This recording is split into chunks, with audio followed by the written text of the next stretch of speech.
नमस्कार. महामंथन या कार्यक्रमामध्ये आपल्या सर्वांचं स्वागत. एक प्रखर बुद्धिमत्ता, निर्भीड विचार, सखोल अभ्यासपूर्ण दृष्टिकोन लाभलेले एक महाराष्ट्रातील समाज जीवनात, सामाजिक चळवळीत आणि राजकीय चळवळीत अत्यंत निर्भीडपणे आणि प्रखरपणे नेतृत्व आणि वक्तृत्व असणारे ॲडव्होकेट सर्वजित बनसोडे आज या ठिकाणी आपल्यासोबत उपस्थित आहेत. तर त्यांच्या सर्वप्रथम मी महामंथनमध्ये आपलं स्वागत करतो. धन्यवाद. डॉक्टर बाबासाहेब आंबेडकरांच्या जयंतीनिमित्त संपूर्ण महाराष्ट्रभर ते भाषणासाठी किंवा जे आपले विचार मांडण्यासाठी ते फिरत असतात. ते वंचित बहुजन आघाडीचे प्रदेश उपाध्यक्ष आहेत आणि अनेक ठिकाणी अनेक वेळा त्यांनी आपल्या वक्तृत्वाने किंवा सामाजिक चळवळीत अनेकांना न्याय देण्याचा प्रयत्न केलेला आहे. त्याच पद्धतीने त्यांचं महाराष्ट्र शासनाने सुद्धा वक्तृत्वामध्ये एक त्यांचं मानांकन म्हणून त्यांना 125व्या जयंतीनिमित्त डॉक्टर बाबासाहेब आंबेडकरांच्या महाराष्ट्र शासनाने त्यांना प्रत्येक युनिव्हर्सिटीमध्ये जाऊन वक्तृत्व म्हणजे भाषण देण्यासाठी त्यांची नियुक्ती केलेली होती. असे हे मोठे व्यक्तिमत्व आपल्याला भेटलेले आहेत. त्यांची सामाजिक जी चळवळीची नाळ आहे आजही कणखर आहे. वयाने कमी असतील, बुद्धिमत्ता त्यांना प्रचंड लाभलेली आहे. त्यांचा अभ्यास आहे. संशोधक आणि चिकित्सक वृत्तीमुळे त्यांचं नेतृत्व पुढे येतं आहे. तर सर, आत्ता सध्या महाराष्ट्राच्या किंवा देशाच्या राजकारणात एक अत्यंत परवलीचा किंवा ज्याला ऐरणीवर असणारा प्रश्न आहे, तो आहे वक्फ बोर्डाच्या संदर्भात. तर वक्फ बोर्डाची जमिनी आहे आणि त्या जमिनीच्या संदर्भात जो काही कायदा आहे तो कायदा काय आहे आणि त्या कायद्याचे संविधानाच्या विरोधात आहे का, अशा पद्धतीने एक विचार आहे. तर त्याबद्दल आपण काय म्हणाल? आज महामंथन या सोशल मीडियातील यूट्यूब चॅनलच्या माध्यमातून आमचे जुने सहकारी शरद गाडेजी आणि त्यांच्या सगळ्या टीमच्या वतीनं आज हा महत्त्वाचा विषय आपण सोशल मीडियाच्या माध्यमातून जो प्रचार आपण करण्याचा प्रयत्न करत आहात. यामध्ये वक्फ बिलाच्या बाबतीमध्ये आपण सुरुवातीला जो प्रश्न उपस्थित केलेला आहे, कारण याबद्दल अजून तरी सर्वसामान्य माणसांमध्ये फारशी चर्चा अजून आलेली नाही. पण मुस्लिम वर्गामध्ये किंवा एकूणच मुस्लिम समुदायामध्ये वक्फ या कायद्याच्या बाबतीमध्ये प्रचंड रोष आहे. अंतर्गत त्याची एक मोठी खदखद आहे आणि भविष्यामध्ये या संदर्भामध्ये पूर्ण देशभरात मोठ्या प्रमाणामध्ये या कायद्याच्या विरोधामध्ये आंदोलनं होण्याची शक्यता आहे. आपण जो प्रश्न उपस्थित केलेला आहे, म्हणजे बेसिकली वक्फ हा शब्दसुद्धा भारतातल्या सर्वसामान्य मुस्लिमेतर लोकांमध्ये याची काही प्रचिती नाही आहे. त्यामुळं हा कायदा जवळपास आता लोकसभा आणि राज्यसभा दोन्ही ठिकाणी तो पारित झालेला आहे बहुमताने आणि तो आता अंतिम सिग्नेचरसाठी तो राष्ट्रपतीकडे पाठवण्यात आलेला आहे. पण सोबतच या कायद्याला आता सुप्रीम कोर्टामध्ये माझ्या माहितीप्रमाणे 13 लोकांनी सुप्रीम कोर्टामध्ये याचिका दाखल करून या कायद्याला आव्हान पण केलेलं आहे. आता वक्फ ही जी संकल्पना आहे ही मुळामध्ये जर आम्ही पाहायला गेलं तर हे जे मोहम्मद पैगंबराच्या कालखंडापासून एक उमर नावाची एक व्यक्ती मोहम्मद पैगंबरांना या संदर्भामध्ये पहिल्यांदा भेटतात आणि मोहम्मद पैगंबरांना त्यांनी हा पहिल्यांदा प्रश्न विचारला की मला माझ्याकडची जमीन ही इस्लामच्या किंवा मुस्लिम धर्माच्या चांगल्या कामासाठी मला ती दान द्यायची आहे. आता हा प्रश्न जेव्हा मोहम्मद पैगंबरांच्या समोर, कारण पूर्ण कुराण या धार्मिक ग्रंथामध्ये वक्फ हा शब्द नाही आहे. कुराणमध्ये जो शब्द वापरलेला आहे तो आहे जकात आणि दुसरा आहे सदका ए जरिया. असे म्हणजे कुराणमध्ये हे दोन शब्द आहेत. वक्फ हा शब्द नंतरच्या कालखंडामध्ये प्रचलित झाला. मोहम्मद पैगंबराच्या कालखंडामध्ये त्याला जकाते सदकाए जरिया म्हटलं जातं, त्याला सदकाए जरिया. आणि या उमर नावाच्या व्यक्तीने जेव्हा आपली जमीन धर्मासाठी दान केण्याचा प्रस्ताव मोहम्मद पैगंबराला दिला, तेव्हा मोहम्मद पैगंबरांनी ती जमीन तू सदकाए जरियाच्या माध्यमातून दान कर अशा प्रकारचं त्या व्यक्तीला त्यांनी आपला एक सल्ला दिला. आणि त्यानंतर ही प्रक्रिया पूर्ण मुस्लिम देशांमध्ये, मुस्लिम धर्मामध्ये ती सुरू झाली. मी आता याच्या फार खोलातल्या इतिहासात जात नाही, मी फक्त एक त्यातलं उदाहरण सांगितलं की ही सदकाए जरियाचं नाव, या जकातचं नावच आज वक्फच्या नावाखाली ओळखलं जातं. आता याच्यातली एक महत्त्वाची गोष्ट अशी आहे की हे माझं वैयक्तिक अधिकार आहे, मला माझ्या संपत्तीमधला काही भाग मला दान द्यायचा आहे. आणि भारताच्या संविधानामध्ये आणि बुद्धिझममध्ये पण दान पारमिता आहे, हिंदू धर्मामध्ये पण दान पारमिता आहे. प्रत्येक धर्मामध्ये आपापल्या दानाच्या संकल्पना आहेत. तशी मुसलमानांमध्ये त्यांच्या दानाची संकल्पना आहे. आपल्या अनेक धर्मांच्या दान संकल्पनेपेक्षा मुस्लिमांमधली जी दान संकल्पना आहे ती थोडीशी व्यापक आहे आणि त्याला प्रचंड मोठं महत्त्व आहे. म्हणून मी आपल्याला या वक्फच्या बाबतीमध्ये एवढंच सांगणं गरजेचं समजतो की या वक्फला अनेक लोकांनी आपल्या स्वतःच्या वैयक्तिक प्रॉपर्ट्या दान दिलेल्या आहेत. वक्फची संपत्ती ही सरकारची संपत्ती नाही आहे, ही सरकारची जमीन नाही आहे, सरकारची कोणतीही त्याला योगदान नाही आहे. प्रत्येक व्यक्तीने आपल्या आपल्या श्रद्धेतून, आपापल्या धार्मिक मानसिकतेतून ती दान दिलेली आहे. आता या सगळ्या शासनाला, या दान दिलेल्या प्रक्रियेला शासनानं आता अतिशय वेगळ्या पद्धतीने घ्यायला चालू केलेलं आहे. आणि दुर्दैवानं त्याचा कायदा जवळपास बनल्यासारखी आता परिस्थिती आहे. त्याला फक्त आता राष्ट्रपतीची शेवटची जी काही मान्यता आहे त्यासाठी तो राष्ट्रपतींच्या टेबलवर आहे. वक्फच्या बाबतीमध्ये मी अजून दुसरी एक महत्त्वाची बाब लक्षात आणून देणं गरजेचं समजतो. कारण स्वतः शिवाजी महाराजांनी, जे शिवाजी महाराज, आता महाराष्ट्रातल्या फार लोकांना माहिती आहे की नाही माहीत नाही, पण ज्यांनी शिवाजी महाराजांचाही बारकाईनं अध्ययन केलेलं आहे त्या सगळ्या लोकांनाही माहिती आहे की स्वतः शिवाजी महाराजांनी याकूत बाबा यांच्या दर्ग्याला 653 एकर जमीन दान दिलेली आहे. आता शिवाजी महाराजांनी जेव्हा ती जमीन दर्ग्याला दान दिली, आता अशा प्रकारच्या जमिनी शिवाजी महाराजांचे आजोबा जे होते मालोजीराव, त्यांनी सुद्धा शाह शरीफ दर्ग्याला जमीन दान दिलेली आहे. मी हे यासाठी सांगितलं की आता जी शिवाजी महाराजांनी 653 एकर जमीन दान दिली, जर दान संकल्पनेनुसार जर बघितली तर ती सुद्धा वक्फच आहे. मग आता शिवाजी महाराजांनी वक्फ केलं होतं असं जर आम्ही महाराष्ट्रात म्हटलं तर महाराष्ट्रातल्या अनेक हिंदुत्ववादी, ब्राह्मणवादी लोकांना ते सहन होईल का?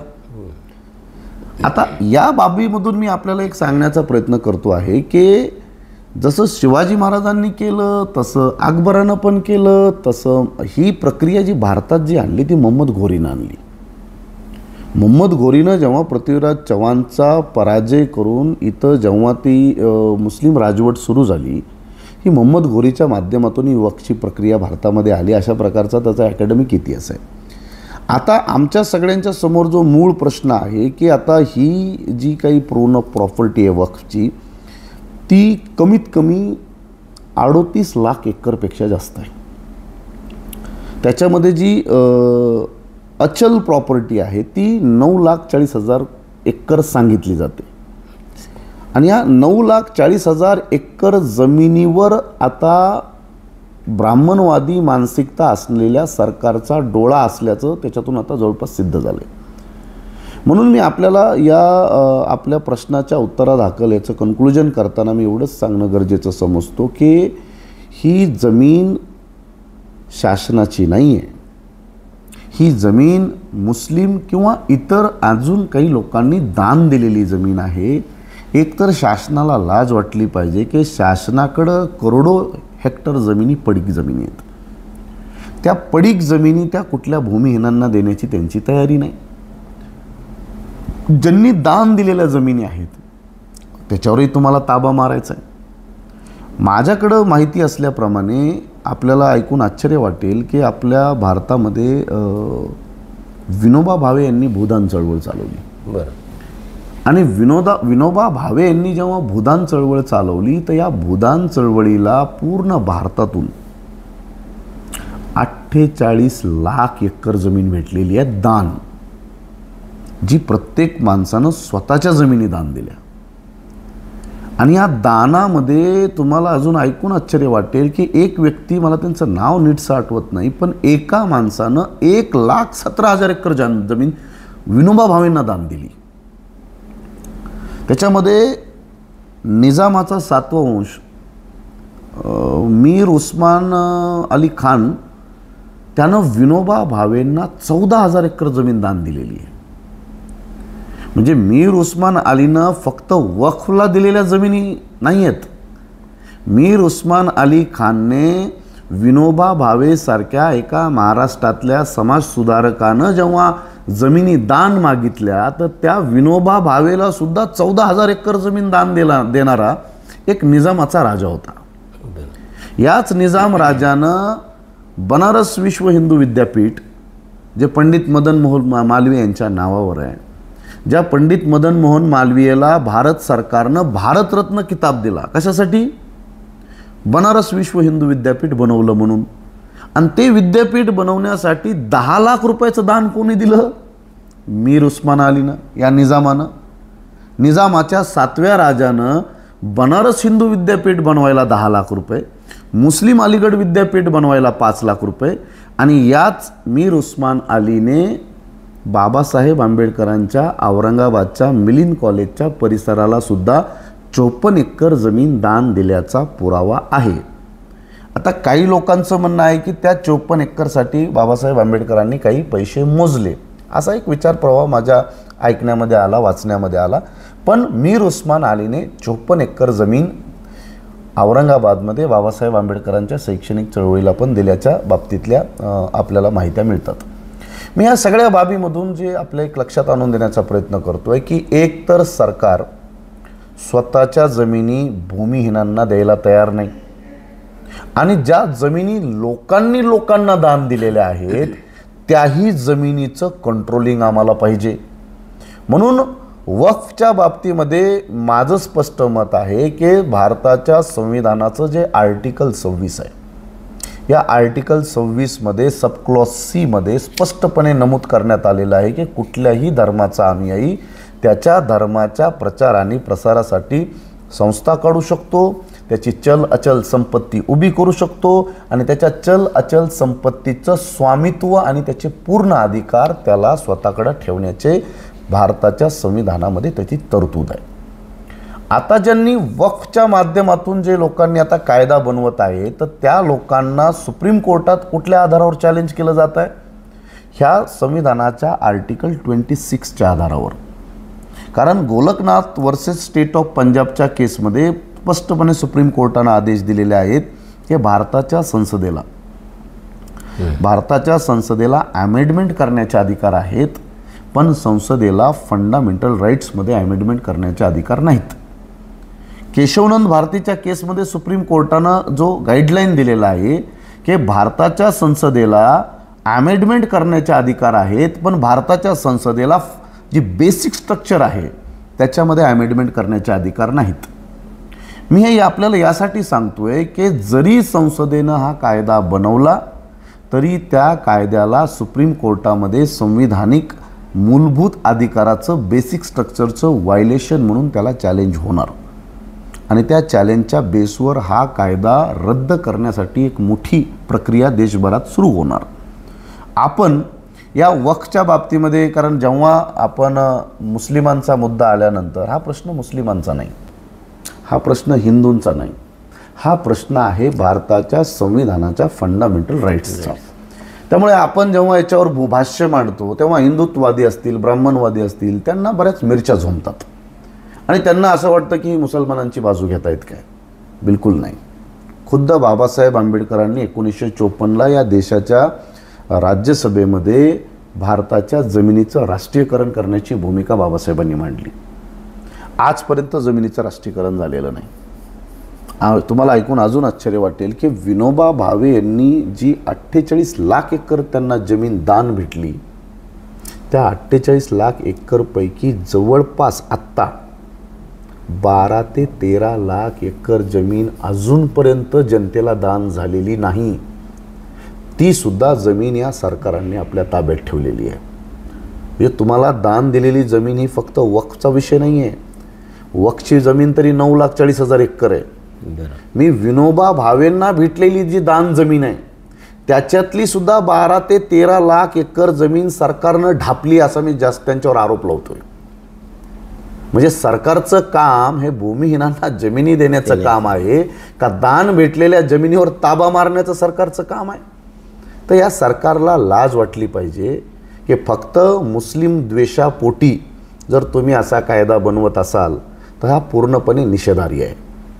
मग भारतातल्या सगळ्या मंदिरांकडे किती जमीन आहेत त्याचे इथं आकडे उपलब्ध आहेत. सुप्रीम कोर्टानं त्याचं रिपोर्टिंग केलेलं आहे. कॅगचे रिपोर्ट आलेले आहेत. एकट्या तमिळनाडू राज्यामध्ये जवळपास 4,60,000 एकर फक्त हिंदू धर्मांच्या मंदिरांकडे जमीन आहे.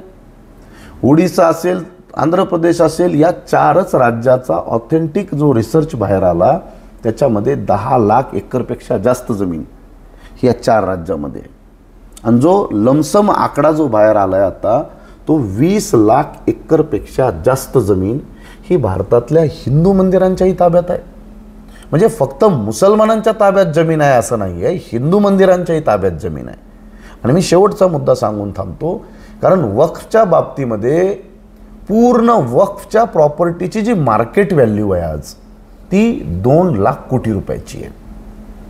आणि ऐकून तुम्हाला आश्चर्य वाटेल की एकट्या तिरुपती बालाजी मंदिराची जी प्रॉपर्टी आहे त्याची मार्केट व्हॅल्यू 2,25,000 कोटी रुपयाची आहे. म्हणजे पूर्ण मुसलमानांना दान भेटलेलं जे वक्फचं जमीन आहे, त्यांची चल अचल संपत्ती आहे, ती संपत्ती एका बाजूला आणि हिंदू लोकांचं एक मंदिर. मी याच्यात पद्मनाभन मंदिराचा उल्लेख केला नाही कारण सर्वात श्रीमंत मंदिर हे पद्मनाभन आहे. एक बालाजी तिरुपतीचं मंदिर हे तुमच्या मुस्लिमांच्या पूर्ण वक्फच्या प्रॉपर्टीपेक्षा त्याची मोठी प्रॉपर्टी आहे. सांगण्याचं तात्पर्य की हे जे चालू आहे हा लँड जिहाद आहे. जसा सुरुवातीला लव जिहाद होता, आता हा लँड जिहाद आहे. या जमिनीच्या नावाखाली भूखंडाचे श्रीखंड खाणाऱ्या ज्या टोळ्या आहेत ह्या सगळ्या जमिनीच्या आधारावर, म्हणून वक्फ बहाना है, जमीन बेचना असली निशान आहे. आणि या जमिनी कुणाला विकल्या जातात? या अदानीला, अंबानीला, टाटा, बाटा. तुम्ही एका उद्योगपत्याला 10-10, 20-20 हजार एकर जमिनी तुम्ही 1-1, 2-2 रुपयानं दिल्याचे पुरावे आहेत आमच्याजवळ. त्यामुळे या जमिनी तुम्हाला कुणासाठी पाहिजे आहेत? या जमिनी तुम्हाला तुमच्या उद्योगपत्यांचे लाड पुरवण्यासाठी हव्या आहेत का? म्हणून माझा जेवढं आकलन आहे, मला ज्या गोष्टी लक्षात आल्या त्याच्या आधारावर मी हे स्पष्टपणे सांगू शकतो की वक्फच्या माध्यमातून मुस्लिमांच्या द्वेषाचं राजकारण पसरवायचं आणि वक्फच्या माध्यमातून हिंदू मुसलमानांच्या भारतामध्ये हा जो विवाद आहे, कारण बाबरी मस्जिद पडली, राम मंदिर बांधायचं होतं ते बांधून झालं, आता राम मंदिर पण झालं, उद्घाटन पण झालं, त्या के परासरन नावाच्या तुम्ही सुप्रीम कोर्टाच्या वकिलाकडे ते देऊन पण टाकलं मंदिर, 15 कमिटीचे मेंबर पण झाले त्याचे.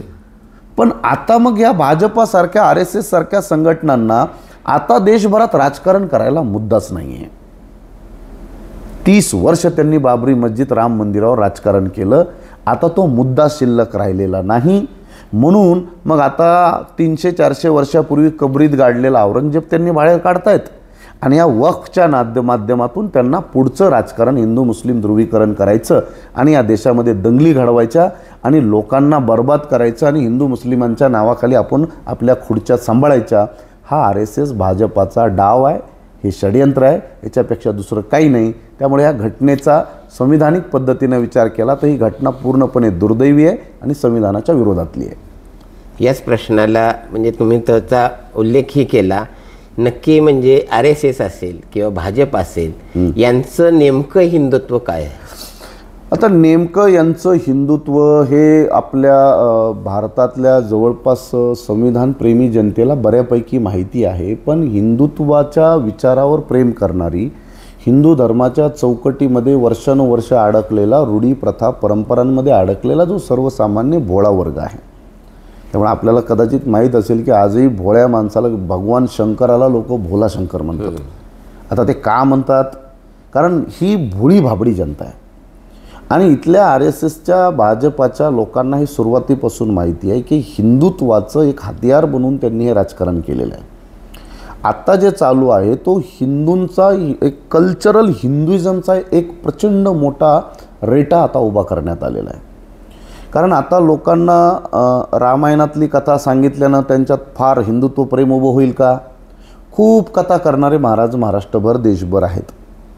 महाभारताच्या कथा चालू आहेत, महाभारताची TV सिरियल चालू आहे, महाभारताचे रामायणाचे TV सिरियल चालू आहेत, चित्रपट चालू आहेत.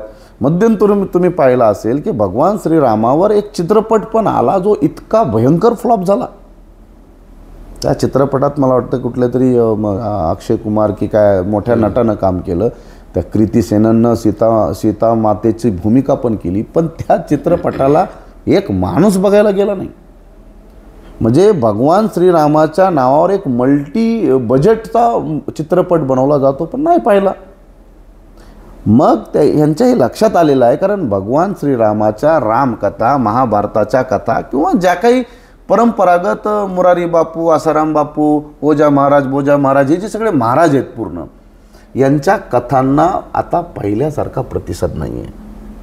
म्हणून यांनी आता नव्या पद्धतीनं हिंदुत्वाचं आणि ब्राह्मणवादाचं स्तोम माजवण्यासाठी मग आपण त्याला हिंदू कल्चरल जो आमच्या दृष्टिकोनातून जो भाग आहे, कारण पुस्तक वाचल्यानंतर एखादं तुम्ही साहित्य वाचल्यानंतर तुम्ही फक्त त्याला ज्ञान म्हणून बघता की अशी माहिती आहे आणि ते ज्ञान म्हणून तुम्ही संग्रहित करता, त्याच्यावर तुम्ही लक्ष ठेवता किंवा त्याच्यावर तुम्ही विश्वास ठेवता. पण या साहित्याला जेव्हा छावासारख्या चित्रपटातून त्याला विजिबिलिटी दिली गेली, ते डोळ्याच्या समोर ते उभं केलं गेलं, तेव्हा या इतिहासाचं आणि साहित्याचं रूपांतरण हे हिंदू मुसलमानांच्या द्वेषामध्ये झालं. म्हणजे सामान्य माणसांना पुस्तकं वाचून, साहित्य वाचून, बखरी वाचून किंवा जे काही वेगवेगळे आपल्याकडे लिटरेचर आहेत, ते लिटरेचर वाचलं तर माणूस हा वाचक बनतो, अभ्यासक बनतो, ज्ञानी बनतो. पण या सगळ्या लोकांना जर मुस्लिम द्वेषी बनवायचं असेल, हिंदुत्ववादी, ब्राह्मणवादी, कट्टर सनातनी मानसिकतेचा आणि दुसऱ्या धर्माचा, दुसऱ्या जातीचा द्वेष करणारं बनवायचं असेल, तर या हिंदू कल्चरिझमच्या माध्यमातून तुम्ही जर आत्ता पाहिलं, हा प्रश्न मी यासाठी आपलं स्वागत करतो, कारण काल महात्मा फुल्यांचा चित्रपटाला सेन्सॉर बोर्डातून मान्यता मिळाली आणि एका भंपक, ज्याची कवडीची ज्याची लायकी नाही, असा तो ब्राह्मण महासंघाचा आनंद दवे असला फटीचर माणूस ऑब्जेक्शन घेतो आणि इतका ऐतिहासिक चित्रपट अडवला जातो. काय त्या चित्रपटामध्ये? एक ब्राह्मणाचा पोरगा, शेंडी केलेला पोरगा सावित्री आईंवर दगड फेकून मारतो, हे दृश्य आम्हाला मान्य नाही आणि सरकार त्यांचं ऐकते. कारण अनेक लोकांना सेन्सॉर बोर्ड म्हणजे असं वाटतं की कोणीतरी एक वेगळा माणूस आहे. अरे, सेन्सॉर बोर्डची निर्मितीच केंद्र सरकार करतो. सेन्सॉर बोर्डच्या प्रत्येक सदस्याची निवड केंद्र सरकार करतो. सेन्सॉर बोर्डचा प्रत्येक सदस्य हा भारताच्या सूचना आणि प्रसारण मंत्रालयातून केली झालेली त्याची नियुक्ती आहे. त्यामुळे सेन्सॉर बोर्ड हा सेन्सॉर बोर्ड नाही आहे. सेन्सॉर बोर्ड हा भारतीय जनता पार्टी म्हणजे सेन्सॉर बोर्ड आहे. म्हणजे महात्मा फुल्यांच्या ऐतिहासिक पुरावे असलेल्या चित्रपटावर तुम्ही बंदी आणता आणि छावा चित्रपट, ज्या चित्रपटाच्या डायरेक्टरनं त्या उतेकरला लाज वाटली आणि त्यानं माफी मागितली की मी माफी मागतो, ही खोटं मी दाखवलं. ज्या डायरेक्टरनं माफी मागितली आहे की मी ज्या चित्रपट दाखवला आहे त्याच्यात मी चुकीचं काहीतरी सांगितलं, त्याची मी माफी मागतो. शिर्के परिवाराच्या लोकांची त्याला माफी मागावी लागली. त्यानं जर सत्य इतिहास दाखवला असता तर त्यानं माफी नाही मागायला पाहिजे होती. म्हणजे जो खोटा डायरेक्टर खोटी बातमी देऊन चित्रपट बनवतो, त्या चित्रपटाच्या हिरोला, हिरोईनला घेऊन महाराष्ट्राचे मुख्यमंत्री देवेंद्र फडणवीस दिल्लीमध्ये जातात. या चित्रपटाला तुम्ही पूर्ण ताकद देता. या चित्रपटाचा इतिहास जो वास्तव आहे तो तुम्ही दाखवा, पण त्याच्यामध्ये तुम्ही खोटा इतिहास दाखवला. खरा इतिहास तुम्ही लपवला. त्या चित्रपटाची हजारो कोटी रुपयाची घोडदौड चालू आहे. आणि जो महात्मा फुल्यांच्या जीवनावर आणि संघर्षावर आधारित चित्रपट येतो तो मात्र अडवला जातो. केरला स्टोरी, हा केरला स्टोरी चित्रपट, ज्या चित्रपटामध्ये यांनी लव जिहाद दाखवला. बरोबर. की हिंदूंच्या मुली मुस्लिमांच्या प्रेमात पडतायत, लाखो मुली गायब आहेत, लाखो मुली गल्फ कंट्रीमध्ये गेल्या, अफगाणिस्तानात गेल्या. अरे त्या केरळ सरकारनं सगळी ऑथेंटिक माहिती, एक ना एक माहिती दिली, ते सगळं खोटं सिद्ध झालं. जर लाखो मुली गायब झाल्या त्या कुठं आहेत?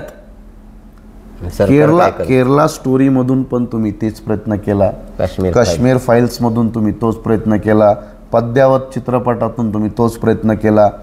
बरं ठीक आहे ना, मग आले चित्रपट तर येऊ द्या ना, मग महात्मा फुलेंचा येऊ द्या ना मग चित्रपट. पण महात्मा फुलेंच्या चित्रपटाला विरोध होतो आणि हे बेशरम लोक सांगतायत. मी हे याच्यासाठी बोलतोय की आत्ताचं भाजपा आणि RSSचं जे हिंदुत्व आहे ते कल्चरल सिस्टीमवर डेव्हलप होत आहे. इतके दिवस बापू बुवा महाराज, कीर्तनकार, हबप्प महाराज, वेगवेगळे महाराज हे गावागावामध्ये जाऊन रामकथा, महाभारतातल्या कथा, देवाचं, धर्माचं, सनातन धर्माचं प्रबोधन करत होत्या. आता त्याचा आसर कमी पडतोय की काय, म्हणून आता असे हाय प्रोफाईल चित्रपट बनवायचे. या चित्रपटाला सामान्य माणसं बसतात, सामान्य माणसं डोळ्यानं बघतात, जे त्यांच्या डोळ्यांना दिसतं ते त्याला खरं वाटतं. कारण सामान्य माणूस काही फार इतिहास शोधत बसत नाही, सामान्य माणूस काही साहित्य शोधत बसत नाही. आणि करोडो लोकांच्या डोक्यामध्ये धर्माच्या बाबतीतलं विष पेरण्याचा हा जो काही प्रकार चालू झाला आहे तो अतिशय घातक आहे. हा आपल्या देशासाठी चांगला नाही आहे. हे परत एक हिंदू मुस्लिमांचं ध्रुवीकरण करून एका मोठ्या जातीच्या आणि धर्माच्या दंगली घडवण्याच्या षडयंत्राचा तो भाग आहे असा आमचा स्पष्टपणे आक्षेप आहे. पण अलीकडे जे बहुजन महापुरुष आहेत, महामानव आहेत, त्यांच्या संदर्भात जसं कोरटकरांचं झालं, जसं राहुल सोलापूरकर आहेत त्यांच्याकडून झालं, म्हणजे ही अपमानाची मालिका आहे त्यांची, ही का चालू आहे आणि त्याचं काय पुढे काय कसं बघता तुम्ही त्याच्याकडे? बघा, याच्यामध्ये माझं तर स्पष्ट मत आहे की कसं असतं की एखादं विष जे असतं, विषाचा एक थेंब तुम्ही 1 लिटर पाण्यामध्ये टाका, 10 लिटर पाण्यामध्ये टाका, 1000 लिटर पाण्यामध्ये टाका, 10,000 लिटरमध्ये टाका, त्या 10,000 लिटरचं विष होतं. ही जी भेसळ आहे, ही भेसळ करूनच त्यांनी आपल्या प्रेरणा मारल्यात. ही कोरटकर करतो असं नाही. कोरटकर म्हणजे देवेंद्र फडणवीस आहेत. कोरटकरला चिल्लर माणूस म्हणणारे देवेंद्र फडणवीस हे कोरटकरला वाचवायचं काम करतायत. राहुल सोलापूरकर, कोरटकर हा फक्त एक आपल्या आत्ताचा म्हणजे हा लेटेस्ट 1-2 महिन्यातला विषय आहे. बट तुम्ही जर पूर्ण इतिहास पाहिला तर खऱ्या अर्थानं शिवाजी महाराज प्रेरणास्त्रोत आहेत. लाखो करोडो लोक त्यांच्यापासून प्रेरणा घेतात. ठीक आहे, आता मी तुमच्यापुढं प्रश्न उपस्थित करतो की शिवाजी महाराजांचा खून झाला 1680 मध्ये आणि शिवाजी महाराजांची पहिली जयंती कधी झाली?